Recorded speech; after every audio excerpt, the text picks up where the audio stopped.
I did not know that a single night could change the weight of a man's soul. All I knew was that by morning the compound would be silent and one name would no longer be spoken freely. The night it began, the rain did not fall. The air was dry, heavy and warm, the kind that makes your skin feel tight. I remember sitting outside my room, rubbing my palms together, listening to insects argue in the dark. That was when I saw him walk past with the bag.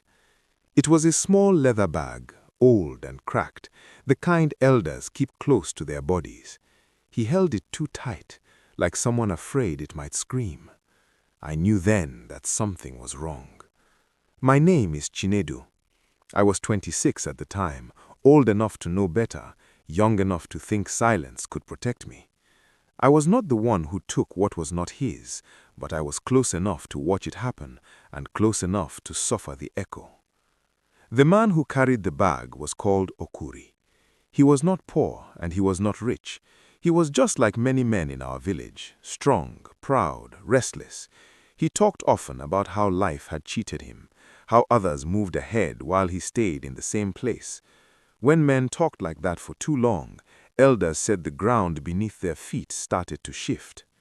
The bag belonged to Na Anyang. Everyone knew that name. Na Anyang was old, older than his own shadow. He did not shout, he did not argue. He spoke slowly, like every word had to pass through time before reaching your ear. People said he carried stories inside him, stories older than the road that led into our village. That bag never left his side. It held no money anyone could count, no gold anyone could sell. But when elders gathered, the bag rested at the center. When disputes were settled, the bag was there. When a child was named, the bag was present, silent and watching. No one touched it, until Okori did. I did not see him take it. I only saw him walk away with it. That is how these things happen. Evil rarely announces itself. It passes like a normal man, wearing a familiar face. I wanted to call out. My mouth opened. No sound came. Something held my tongue down. I told myself maybe Na Anyanwu had sent him. Maybe it was none of my business. Maybe tomorrow I will explain tonight. Tomorrow did not explain anything. By sunrise, the village was awake with questions. Na Anyanwu was sitting on his stool outside his hut, staring at the dust. The bag was gone. His eyes looked empty, like a well that had been used too many times. No curse was spoken. That was the first strange thing.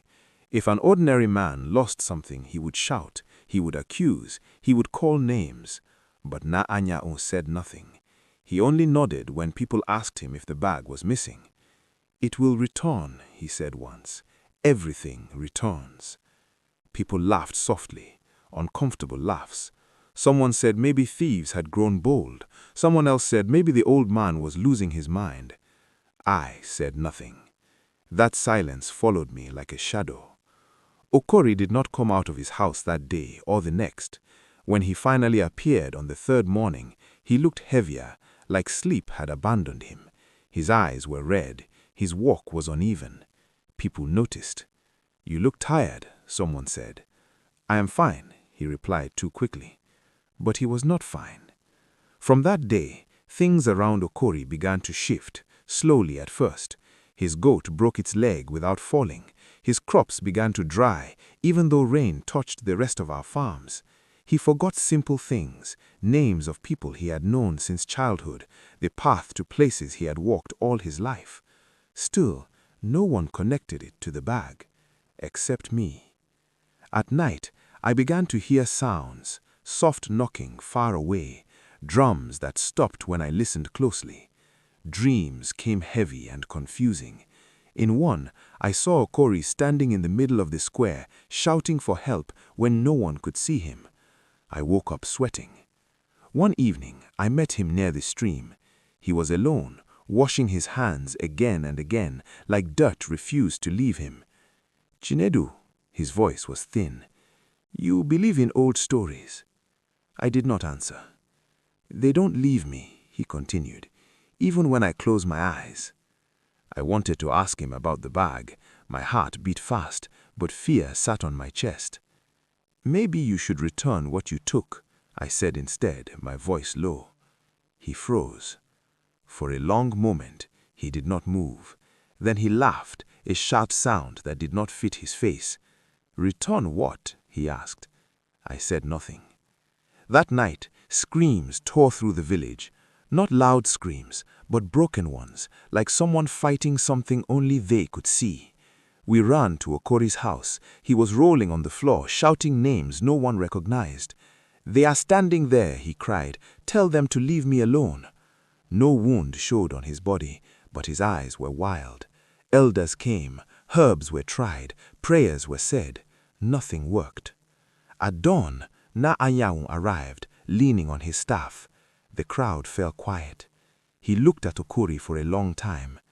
"You have carried what was not yours, and it has carried you." He wept. He begged. The bag was brought out from under his bed, wrapped in cloth, shaking slightly like something alive.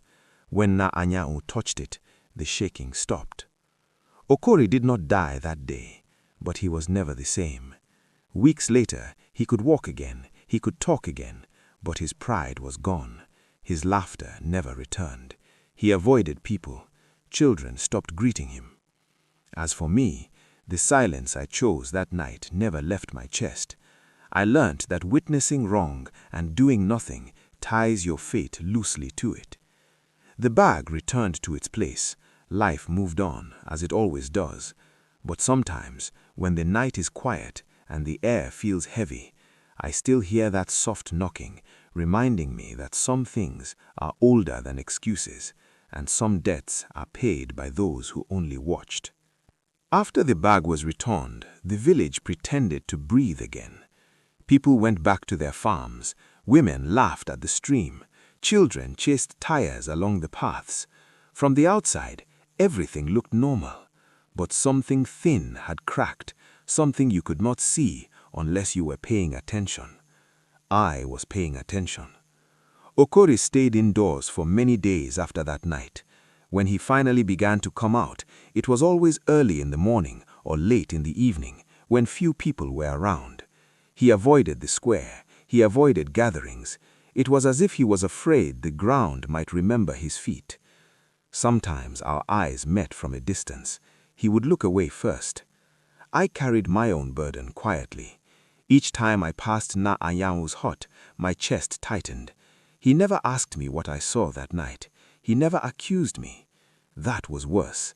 His silence felt like a mirror held in front of me. One afternoon, weeks later, he called my name. "Chinedu." I stopped walking. "Come and sit," he said, pointing to the bench beside him. My legs felt weak, but I obeyed. He did not look at me immediately. He stared at the open space in front of him, where dust danced in the light. "Many people think wrongdoing ends when an object is returned," he said calmly, "but actions leave footprints inside people." I swallowed. "You saw," he continued, still not turning. It was not a question. "Yes," I said. "You kept quiet," he said. "Yes." He nodded slowly. "Fear makes liars of good people. That is why fear is powerful." I waited for anger. It did not come. "You will carry it," he added, "not as punishment, as a memory." That was all. He dismissed me with a wave of his hand. From that day, my sleep changed. I did not scream like Okori. I did not see figures standing by my bed, but peace avoided me. I learned how heavy knowing can be when it has nowhere to go.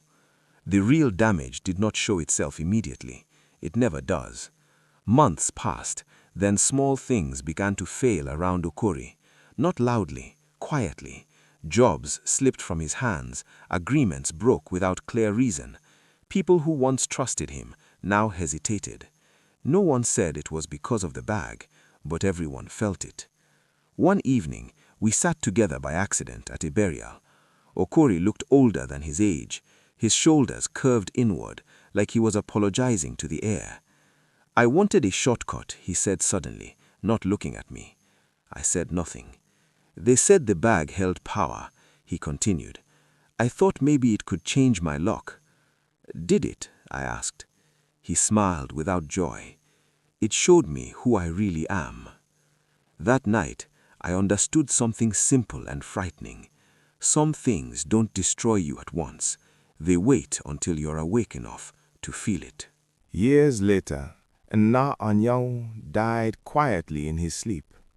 The bag was buried with him, wrapped carefully, as it had always been. The village mourned properly. Songs were sung, stories were told. Okori stood at a distance during the burial. He did not cry, he did not speak. I stood beside him. "We live," he said softly, "but not all of us move forward." I nodded. Even now, when I tell this story, I do not tell it to scare anyone. I tell it because I learned something too late. Taking what is not yours is not only about stealing objects, it is about stealing peace, trust, and sometimes your own future. The ancestors did not chase Okuri. They simply allowed him to live with what he became. After the burial, life did what it always does. It moved forward without asking anyone if they were ready. New children were born. New houses were started and left half-finished. Disputes rose and were settled. Rain came late one year and early the next. Time passed, not caring who had learned a lesson and who had not. Okori lived on the edge of these changes. He was still present, but he was no longer part of things. When men gathered to plan work, he arrived late or stood at the back. When laughter rose, it seemed to pass over his head like smoke. Some people were polite to him, others avoided him. No one trusted him with anything that mattered. That kind of life eats slowly. One afternoon, I found him sitting alone near the old palm tree by the road. The tree had been there long before any of us. Its roots broke the ground in strange ways, forcing people to walk around it instead of over it. "You remember when we were boys?" he asked without greeting me. "Yes," I said. "We thought being grown would solve everything," he said. "We thought power was something you could grab." I nodded slowly. "Power is heavy," I replied. "It crushes the wrong hands." He nodded slowly. "I was tired of being small," he said. "I thought the bag would make me seen." "I made you see," I said quietly. He laughed once, short and bitter. "I didn't know some eyes wouldn't blink," he said. That was the closest he ever came to admitting the truth openly. As for me, I tried to live cleanly. I helped where I could. I spoke up when I saw wrong. But guilt is not something you wash off once. It stays, reminding you how easy silence once felt. There was another incident years later that finally closed the door for Okuri. A group of traders came through the village looking to store goods overnight. The elders debated who to trust with the key to the storehouse. Okuri's name came up briefly. Someone shook their head. "No," they said, "not him." No explanation followed. Okuri heard. He stood up slowly and walked away, shoulder stiff. That night, he packed his things. By morning, his house was empty. No farewell, no anger, just absence. Some said he went to the city. Others said he followed a distant relative to another village. No one knew for sure. After a while, people stopped asking. Years passed. I am married. I had children. I told them stories, not this one. Some stories wait until children are grown. A dry season, a thin man arrived in the village. His clothes were worn. His eyes were tired. I recognized him before he spoke. It was Okuri. He looked at me for a long moment. "I came to say goodbye," he said. "Are you leaving again?" I asked. "No," he said. "This time, I am leaving properly." We sat together where the road bent out of sight. "I carried it with me," he said suddenly.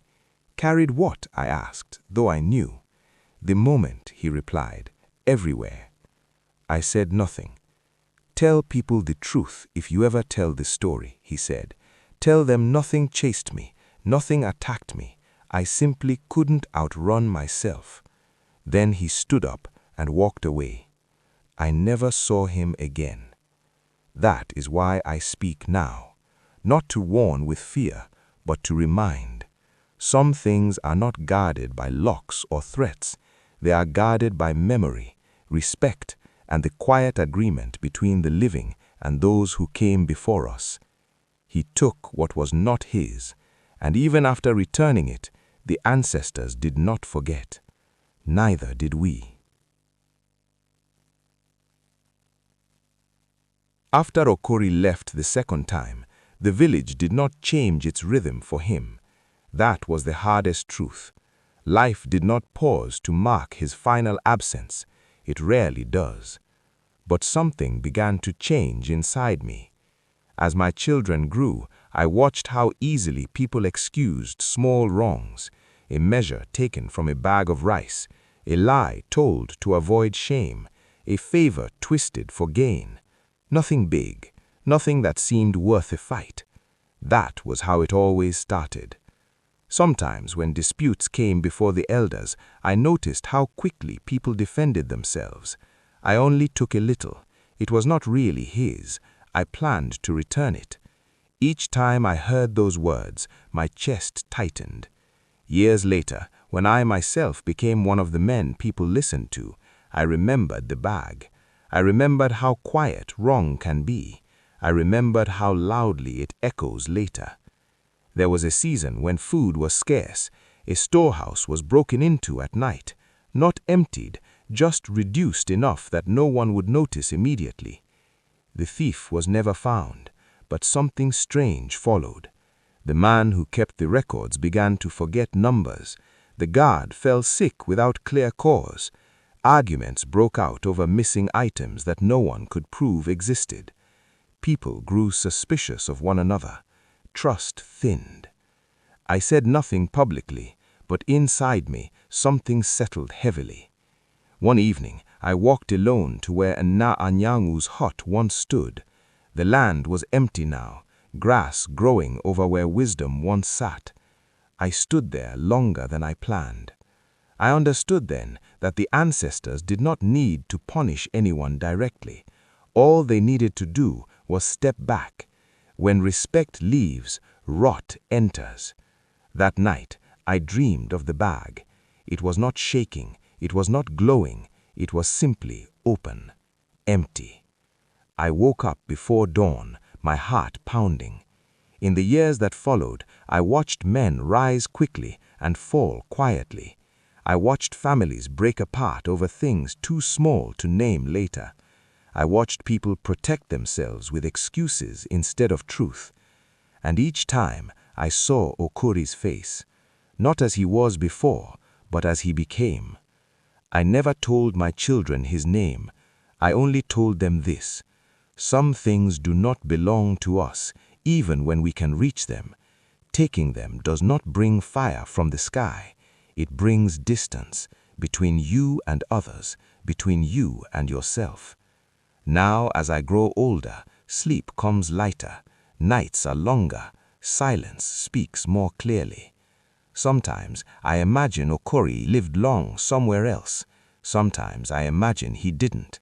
Both feel the same, because the real ending was not his leaving. It was that nothing followed him. No forgiveness, no forgetting, just space where a man used to stand. And that is how the ancestors remember. Not with anger, but with allowing the world to continue without you.